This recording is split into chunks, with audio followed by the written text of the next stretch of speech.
If you've heard of Bitcoin, you've probably soon heard about how big a revolution it is. And for a lot of people, they look at Bitcoin and they see what it's offering, and they see things like maybe lower fees for transactions online, or lower fees for remittances, or providing some banking services to the world's poor. And sometimes it's even referred that the revolution won't happen here in the United States. It really doesn't offer that big a deal.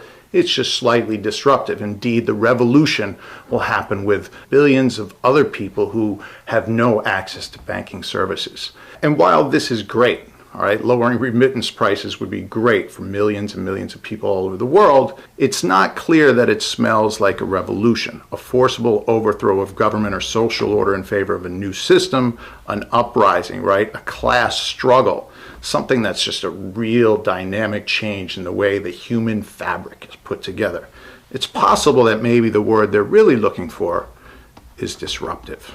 Okay, and a disruptive technology is just one that comes in and sort of replaces other technology. So Bitcoin is offering to come in and replace sort of traditional financial services with a focus on credit cards, PayPal, and sort of banking fees in general. But what seems ever clearer is that the idea of Bitcoin is still poorly understood. And in fact, there's a lot of red herrings out there that are disguising sort of what is going on and what Bitcoin can actually do. And one of the biggest red herrings of all was this whole story with Silk Road, where thousands of people were able to order their drugs online and they were using Bitcoin as the exclusive payment of transfer, because Bitcoin was the only system that you could get anonymity online. Okay, so traditionally, if you're buying something online, you have to put in your banking information, your name, your phone number, and so much more, right? And usually what this involves is going into some bank and providing some sort of identification. In fact, no bank can legally let you deposit money without complying with the AML KYC laws. And that's anti-money laundering, know your customer. And a lot of these were put in place after 9/11. And part of the idea of this is actually anti-terrorism. They don't want Americans sending money to terrorists, okay? And if they do, they want to be able to track it, so sending money to terrorists. And as Bitcoin rose in popularity with the big Silk Road scandal of a few months ago, it seems like all that was talked about was how Bitcoin provided the anonymous payment service that none of the credit cards or banks could do before. And so Bitcoin was looked at this way of being able to do nefarious deeds online or elsewhere. And in some ways, that's a big red herring because yes, Bitcoin does offer some levels of anonymity. And in fact, that's likely to even improve as the coding improves and new services for sort of tumbling your coins to hide the origin of where those coins came from.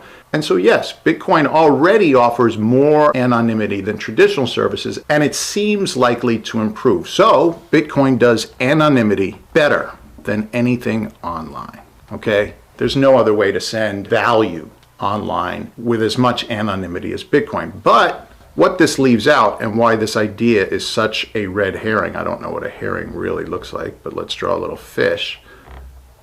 Why this is sort of disguising the ideas and values of Bitcoin is that Bitcoin does the exact opposite even better. So as good as Bitcoin is with anonymity, it's actually much, much better at offering something the world's never known: full transparency. And I know a lot of people who are involved in Bitcoin kind of coil at the idea that transparency could even be offered by Bitcoin. But again, Bitcoin's a tool, and it really does offer a full slider where you could have anonymity over here and transparency over here. And the user, because it's just an open tool, can choose which direction they want to go. Now, why is this so important? How could transparency actually equal revolutionary? How would it offer us more of a solution to understand how Bitcoin can be so different than the world before us? Well, the world has been very interesting lately. When George Orwell in his book 1984 imagined the world, this kind of weird future where there were cameras everywhere and people were trying to hide from being seen, he never imagined something like Facebook where people would actually do the opposite themselves. You actually have people with live cams on themselves all the time. You have bloggers, everybody trying to talk to the world, trying to show the world who they are. You can go to someone's Facebook page and see photos of them in the most ridiculous states of their life, okay, doing drugs, half naked, jumping off of cliffs, making out. Almost everything that George Orwell imagined people would try and hide from Big Brother, they're offering up on Facebook for free. Okay, and Facebook is only one of the many ways that you can kind of offer yourself in full transparency to the world. There's LinkedIn and there's Twitter. And there's no evidence of this in sort of the dystopia that Orwell was talking about when he made 1984. He actually thought that everyone wanted complete privacy. And it turns out that almost nothing could be further from the truth. So what we're getting here with these three technologies, Facebook, LinkedIn, and Twitter, is that we're getting sort of a social transparency. And social transparency in itself is actually not very new. You have gangsters who dress like gangsters. You have religious people who dress like religious people. You have sports fans trying to tell you who they are in their shirt, t-shirts claiming everything that you could possibly imagine, your hat, your tattoos. In hindsight, it turns out that it's pretty easy to see that people were always looking for a release, a way to express themselves in a way that they didn't have to talk, that their transparency was just evident from their own persona. And the social transparency might also be part of the human fabric. Imagine women wearing the Christian crosses to kind of show who they are, other religions dressing to let you know what they believe in, what they care about, and give you perhaps even an idea about their financial status. Okay, so let's rewind the clock, because when Bitcoin came out in 2009, again, it was basically just a tool set. Okay, Bitcoin's a protocol for money. And the idea is that it is programmable. So you can do a number of different things with it. And ideally, anyone could do whatever they want. So if I want to create a bank on my phone, I can actually program that in. If I just want to hold money and hide money, I can program that in. If I want to send a transaction, say I want to send money to my son when he turns 21 years old, I can actually program that in today. And he will only be able to retrieve those funds in 21 years. And so this toolkit that was offered for programmable money actually leaves open the possibility for massive invention, but also massive possibilities that the original founder, Satoshi Nakamoto, couldn't imagine. And in fact, Satoshi Nakamoto's his original paper had a lot to do with sort of anger at banks, control of money, and sort of the whole way cash is being handled online. And he looked at this mostly as an online tool. He never imagined that it would possibly enter into brick and mortar or something like that. Okay, but in 2009, his butterfly flapped its wings in Brazil. And chaos theory talks about sensitive dependency on initial conditions. If you put a tool out there, you're never exactly sure which way it's going to go. And it seems clear that Bitcoin could run into some sort of, say Bitcoin started here on top of the mountain. It could run into some sort of all-out war with governments and everyone arguing over rights and freedoms, anonymity, and sort of freedom from government inspection. Okay? And that's something that a lot of people hold dear. But what not many people seem to consider is it might be able to go down this other side of this hill based on transparency. Now let's look at some of the ways that maybe that might play out, right? So it's not hard to imagine that a company like Whole Foods would embrace transparency, okay? They already have, right? They're always looking for new ways to show the people who walk into their store that the items they bought were organic, or they were produced in sort of an environmentally friendly way, or they were produced in a way that cares about humans.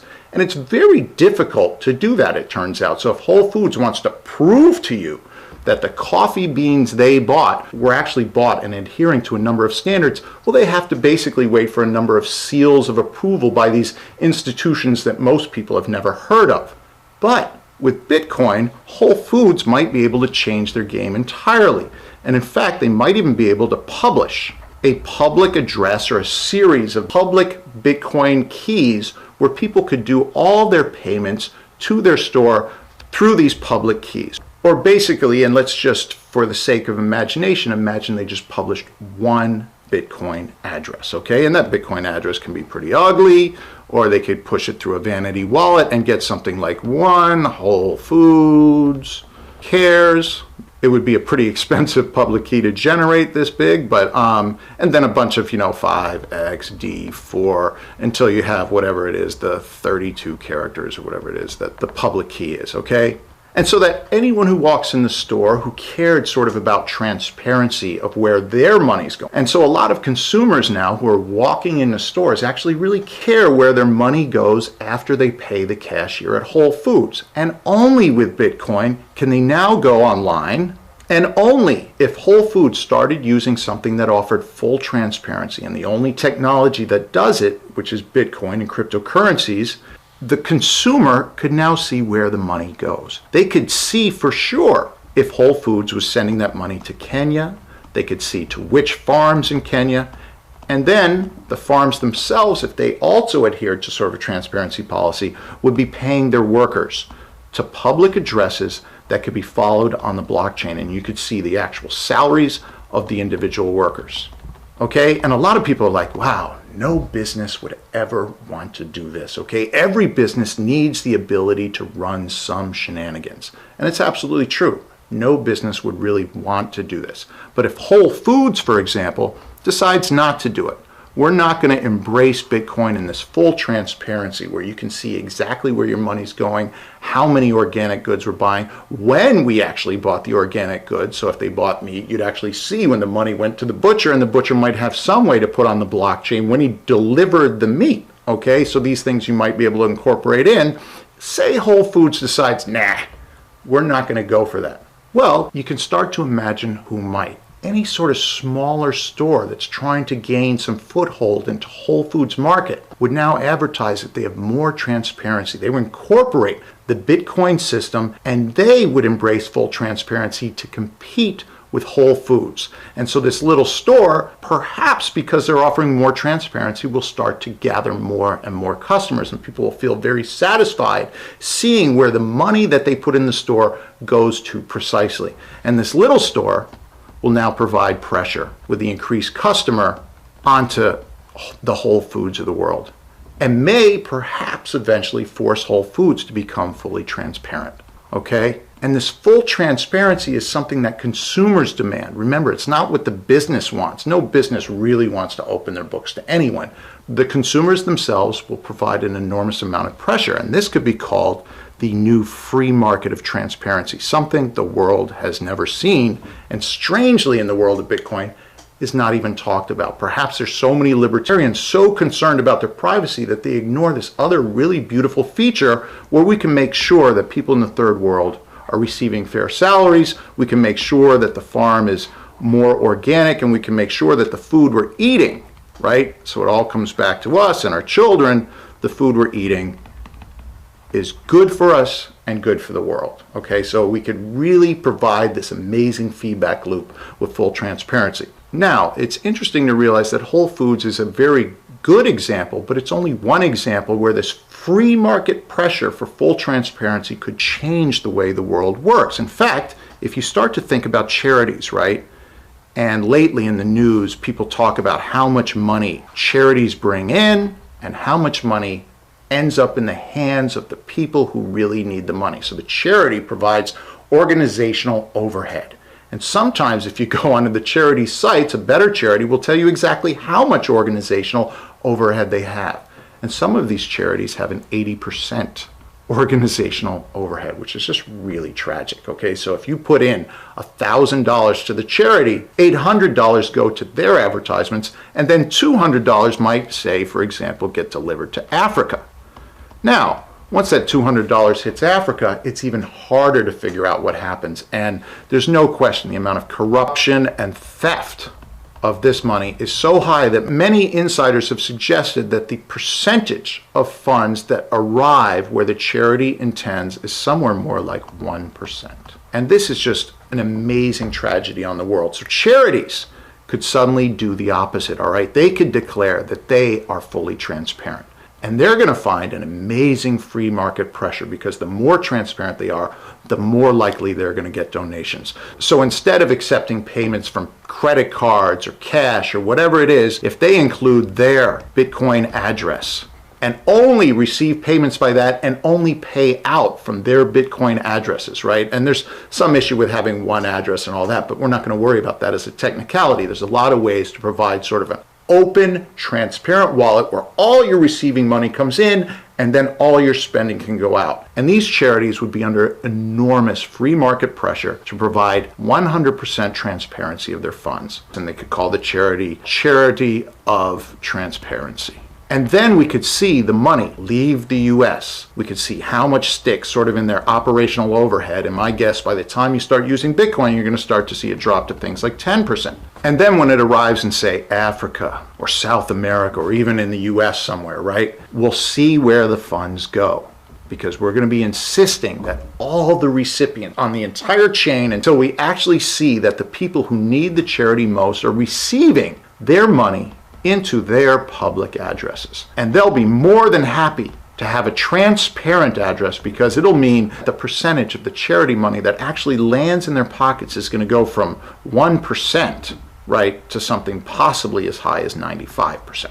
And government officials and all these people who normally get in the middle of all this money because they have control over the banking system, they have controls over how payments work in their country, are going to be left out of this chain. And they're going to actually have to turn around and start to plead to their citizens for this money in the form of taxation. But when you plead for taxation, you end up with better government. Because there's sort of an index, right? There's sort of a way to compare good governments, and good governments actually receive more taxes than average than bad governments, because they're relying on the people to give the money. But if the people are giving the money, they're going to riot unless the government is providing real services. So by ignoring the sort of corrupt governments on the way in, you might end up giving them some money on the way out, but then they're going to actually have to provide some services. And this pressure could really be created by this free market of transparency. Okay, something that people just don't talk about with Bitcoin. Now, let's move on. Governments, right? Right now, we hear all this stuff about government needs to regulate Bitcoin. It's so terrible. All this laundering, right? All this AML, KYC stuff, all these nefarious purchases, all these drug users.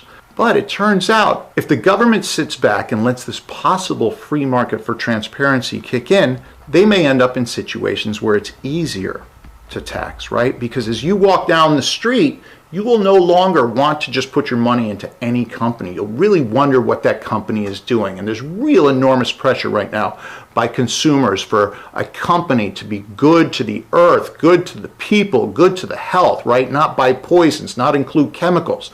As you're walking down the street, you're going to find that almost all your purchases that you may want to make, so this is this possible world, right? You may walk down the street and insist that every store and every purchase that you make goes on to the Bitcoin blockchain so that you can follow what that store does with the money. Well, if those companies are being transparent, well, then they have to be transparent also for the government. So at the end of the year, instead of having to provide a 1040 or a 1041E or this, that, and the other thing and all this blah, blah, blah about taxes, really at the end of the year, the company would just have to press a button and all their taxes would just spit out. And there's no need even for the IRS, right? Because with full transparency, boop, boop, boop, all taxes can be paid with just one button click, okay? Now, there's another side to the government as well, and we kind of started mentioning it with how it might work in Africa or other countries, but overall in the whole world, there's $1 trillion per year of corruption. And it seems clear that the place where corruption happens the most, where the greatest percentage of this corruption money is being just stuffed into people's pockets, is inside the government itself. And government programs are very hard to price, and they're very hard to analyze, and no one wants to spend the money to set up the analysis and all the accounting. Well, guess what? That can all be done for free. Bitcoin offers free accounting. Okay, so all the money spent on accounting, all the money for all these crazy sort of analysis, let the freshmen in sociology download the blockchain and do all the analysis you need on a laptop, okay? These types of tools will really be available if people turn to Bitcoin as a form of transactional currency inside the government. And there's no question that transparency, basically sunshine, is the one thing that really tackles corruption. And corruption is just a really big problem in Europe. It's a really big problem in Greece, Italy, and Spain, Africa, and Asia, and Thailand. Wherever you go, there's big problems with corruption because you pay someone, but then you don't know what they do with that money. Bitcoin follows them every step of the way, every penny, every cent, to every pocket it goes to. Transparency in a way the world has never known. There's nothing ever been made like it, okay? So, say you're a politician and you're opening a new government program, or say you're running for election. You could now claim that you're working on a fully financially transparent platform where all your programs are going to be fully transparent, and indeed maybe even your own personal life will become fully transparent. People are very curious of how government officials spend their money.